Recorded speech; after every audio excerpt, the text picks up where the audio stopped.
안녕하세요. 조우성 변호사입니다. 자, 오늘은 그 민사소송에서 같이 한번 알아볼 내용이 이런 거예요. 1심에서 졌는데 상대방이 집행이 들어옵니다. 어찌할까요? 이게 뭔 소리냐. 자, 소송을 했는데 만약에 우리가 피고입니다. 그러면 상대방이 뭐 돈을 달라 또는 뭐 건물을 명도해 달라 소송이 들어왔어요. 그런데 열심히 싸웠는데 졌어요. 그럼 1심에서 치면 예를 들어 돈을 줘라 또는 건물을 뭐 명도하라 이런 1심 판결이 나올 거잖아요. 그러면은 내가 피고인데 나 1심 인정하지 못해. 나 2심으로 갈 거야. 항소할 거야. 그래서 항소를 한단 말입니다. 항소를 해서 2심에서 싸우려고 하는데 어라? 난 1심에서만 졌고 2심 진행 중이라고 생각하는데 상대방이 1심에서 이겼다는 것만으로 집행이 들어오는 거예요. 집행이 들어온다는 얘기는 뭐냐? 아니 내 은행 계좌에서 돈을 빼간다든가 또는 내가 가지고 있는 부동산에 대해서 경매가 들어온다든가 그러면은 난 1심에서만 졌는데 이제 2심 올라가서 싸우고 있는데 왜 지금 이러는 거야? 라는 그런 질문에 대한 좀 답변을 드리려고 합니다. 자, 1심에서만 졌는데 집행이 들어온다는 얘기는 좀 뭔가 불합리하죠. 내가 지금 2심에서 싸우고 있는데. 그런데 그렇게 될 수밖에 없는 것이 가집행 선고 때문이에요. 예를 들어 볼까요? 이게 뭐 제가 구글에서 검색한 일반 판결문인데, 자, 서울무슨지방법원 민사부 판결. 사건 손해배상. 원고가 피고에게 손해배상을 청구한 건인데 주문이라는 게 판결문의 결론이죠. 1항 피고는 원고에게 3천만 원과 이에 대한 지연이자를 지급하라. 그러니까 결국은 원고가 이긴 거죠. 3천만 원. 2항 소송 비용은 패소자인 피고가 부담한다. 3항 제1항은 가집행할 수 있다. 이 말이 탁 들어가 있는 거예요. 가집행, 집행인데 앞에 가짜가 들어있죠. 이 가짜는 임시 가짜입니다. 그러면 이 말은 뭐냐 그러면 1심만 이겼는데 집행을 할 수 있어? 할 수 있어. 왜? 이 민사 판결문에는 보통 가집행을 할 수 있는 이런 내용이 다 들어있거든요. 그래서 이 가집행 부분 때문에 집행이 들어오는 거예요. 그러면 아니 재판이 이제 완전하게 끝나지도 않았는데 이렇게 가집행을 하는 게 이게 정당해? 라고 얘기할 수 있겠죠. 이것을 이제 가집행 선고라고 하는데 이 가집행 선고가 뭔지 그리고 이게 왜 있는지를 제가 좀 설명을 드려볼게요. 가집행 선고라고 하는 것은 미확정의 종국 판결. 종국 판결이라고 하는 것은 1심이든 2심이든 일단 한 번이라도 끝나면 종국 판결인데 앞에 미확정이란 말이 있죠. 재판이 완전히 끝난 게 아닙니다.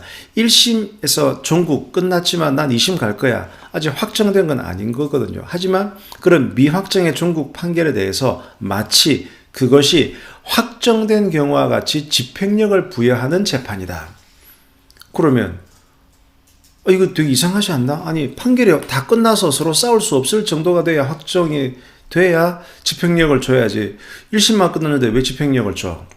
자, 밑에 설명이 나오죠. 판결은 확정되어야만 비로소 집행력이 발생하는 것이 원칙이지만 패소자가 집행의 지연을 노려 함부로 상소하는 경우도 있으므로 이에 대비하여 승소자에게 조속한 권리의 실현을 확보해 주기 위하여 인정된 제도다. 이게 무슨 얘기냐?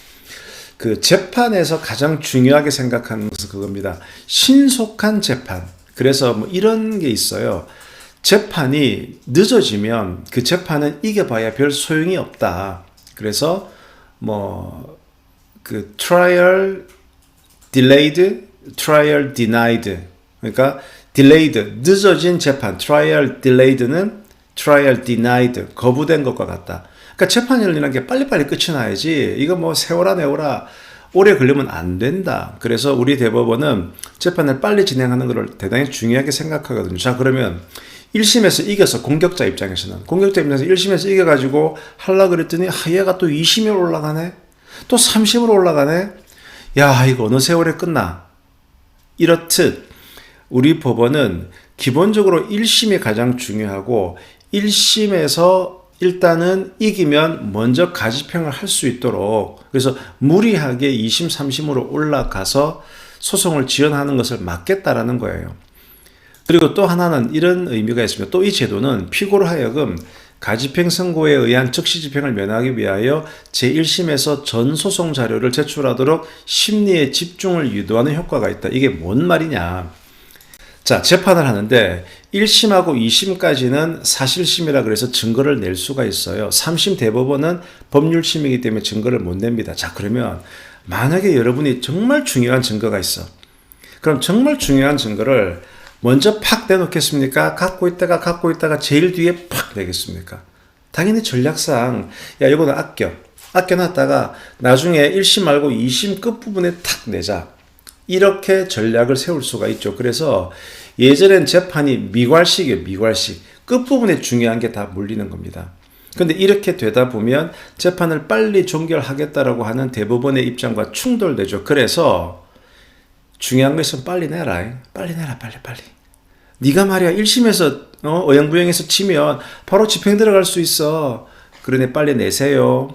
결국 1심에서만 이겨도 가집행 선고를 붙여주는 이유는 1심 결과에 따라서 집행되는 걸 네가 막기 싫으면 그걸 막고 싶으면 1심에서 중요한 걸 다 내라는 얘기입니다. 그러니까 신속한 재판을 유도하기 위해서 이런 가집행 선고라는 것이 붙는 거죠. 자, 그럼 여기서 우리가 그래? 그럼 이게 내가 그냥 항소를 2심을 제기한다고 무조건 이게 집행을 막을 수 있는 게 아니구나. 그럼 어떻게 해야 되지? 특히 여러분이 피고이면서 재판에서 1심에서 졌을 때 이겁니다. 자, 가집행 선고가 붙었어요. 판결에. 그러면 피고가 상소, 여기서 말하는 이제 상소는 항소를 얘기합니다. 2심에다가 항소를 제기하더라도 그 집행력이 당연히 소멸하는 것은 아니다. 즉, 만약에 집행하러 들어오면 원고가 나 항소했어. 그 말로는 막을 수가 없다는 거예요. 즉, 그걸 막으려고 그러면 별도로 강제 집행을 정지하는 신청, 강제 집행 정지 신청을 해서 그 신청에 따라서 법원으로부터 강제 집행 정지 결정을 받아야 돼요. 그래서 여러분이 만약에 재판을 하고 있는데 1심 피고인데 원고가 이겼어. 그러면은 아시는 분은 아시겠지만은 내가 패소를 해서 내가 항소를 하려고 하면 법원에서 판결문이 날라온 날로부터 14일 이내에 항소를 할 수 있거든요. 그런데 그 기간 동안 상대방은 나한테서 빨리 돈 받아가려고 이겼다라는 소식을 들은 이후에 바로 집행 절차를 들어올 수 있는 겁니다. 그래서 내가 패소를 했고 상대방이 나한테 강제 집행을 들어올 가능성이 있다. 악랄하게 저렇게 생각한다. 그러면 피고는 상대방의 강제 집행 절차 돌입을 막기 위해서 바로 강제 집행 정지 신청을 해야 돼요. 그래서 일단 항소나 한다, 항소장을 제출하고 그 다음에 강제 집행 정지 신청서를 제출합니다. 보통 이런 내용이 들어갑니다. 판사님, 제가 1심에서 졌거든요. 근데 나 진짜 억울합니다. 그래서 내가 항소를 했고요. 1심에서 바로 이런 점이 난 부당하다고 생각하니까 항소심에서 이런 점 다툴 겁니다. 보통 이렇게 억울한 점을 씁니다. 그리고 상대방은 지금 얘가 돈이 없는 애기 때문에 나한테 돈 받아가면, 지금 받아가 버리면 나중에 2심에서 제가 이겨서 야 돌려줘 라고 해도 얘는 나중에 저한테 못 돌려줍니다. 그러니 일단 홀딩해 주세요. 보통 이렇게 강제집행 정신을 많이 씁니다. 그러면 법원은 웬만하면 받아줍니다. 다만 문제는 웬만하면 받아주지만 대가가 있어요. 담보를 제공해야 돼요. 주로 현금으로. 예를 들어서 아까 그 사건 같은 경우에 3천만 원 졌잖아요. 3천만 원을 져서 여기 아까 이 판결이었죠. 3천만 원을 져가지고 여기에 대한 이자까지 줘라. 그런데 우리가 여기에 대해서 만약에 항소를 했다. 그럼 법원은 그래 항소했는데 강제집행 정지 해줄게. 다만 현금으로 법원에 얼마 내놔. 현금 담보를 명령을 해요. 근데 그 현금 담보가 보통 이 3천만 원이라는 원금의 한 120%, 110이나 120%, 그렇게 거의 3,300만 원, 3,600만 원, 이런 정도를 법원에다 박아 넣고, 그 다음에 2심 진행해라. 그러니까 이 돈을 상대방이 뺏기는 건 아니지만은 적어도 그게 상당하는 돈만큼을 법원에다가 박아 놓고 시작해야 돼요. 이것이 바로 강제 집행 정지 결정에 따른 공탁이에요. 그런데 이제 왜 이렇게까지 하냐 그러면 이거 차라리 법원에다가 놔놓으면 이게 사라지는 돈은 아니잖아요. 근데 상대방한테 이걸 줬다가 내가 2심에서 열심히 싸워서 이겨서 돌려받으려고 했더니 얘가 돈이 없네. 이런 경우 있지 않습니까? 그래서 차라리 내가 법원에다 맡겨놓겠다. 좋다. 그러면은 그 현금 담보를 내가 법원에 낼게. 그래서 법원에 가서 이걸 공탁을 하는 경우입니다.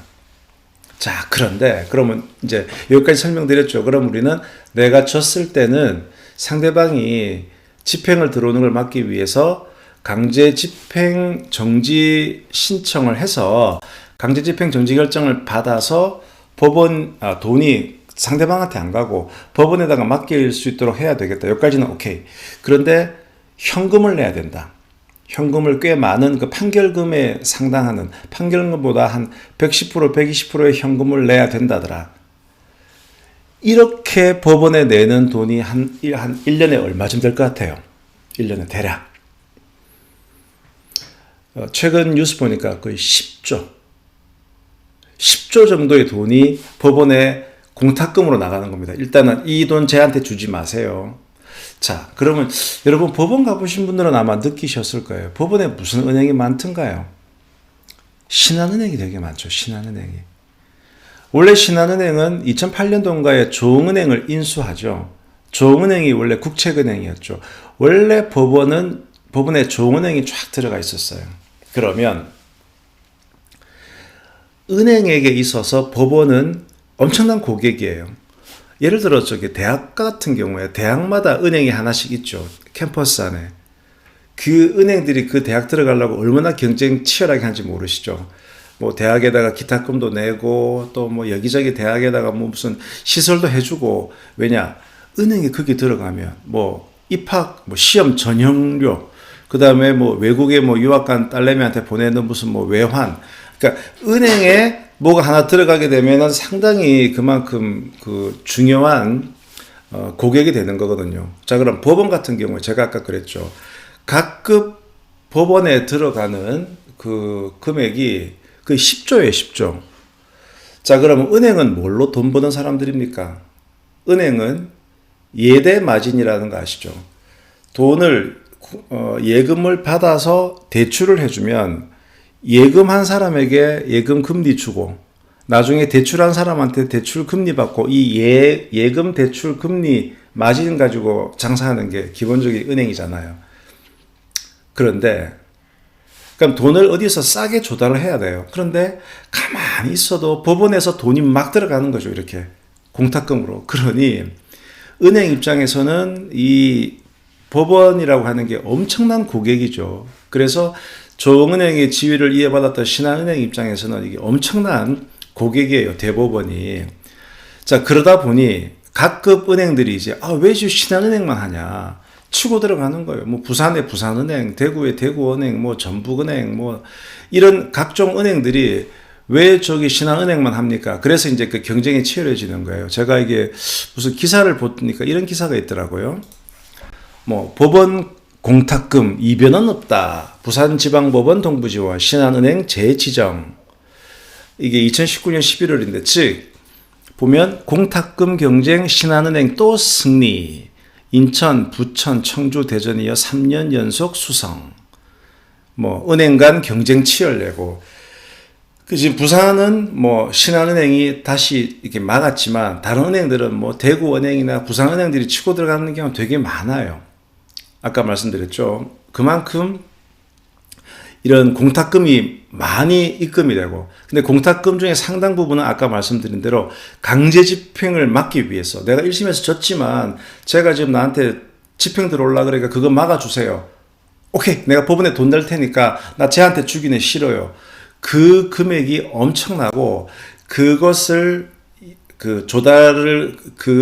예금을 조달하는 그 은행은 기본적으로 조흥은행, 신한은행이었는데 이제 서로 은행 간 경쟁이 치열해진다. 그래서 제가 강제집행 정지 이야기하다가 담보금 얘기 나오고 그 법원에 있는 은행들의 아주 치열한 경쟁 그 말씀까지 드렸습니다. 네, 지금까지 로펌머스터노의 조승 변호사였습니다. 감사합니다.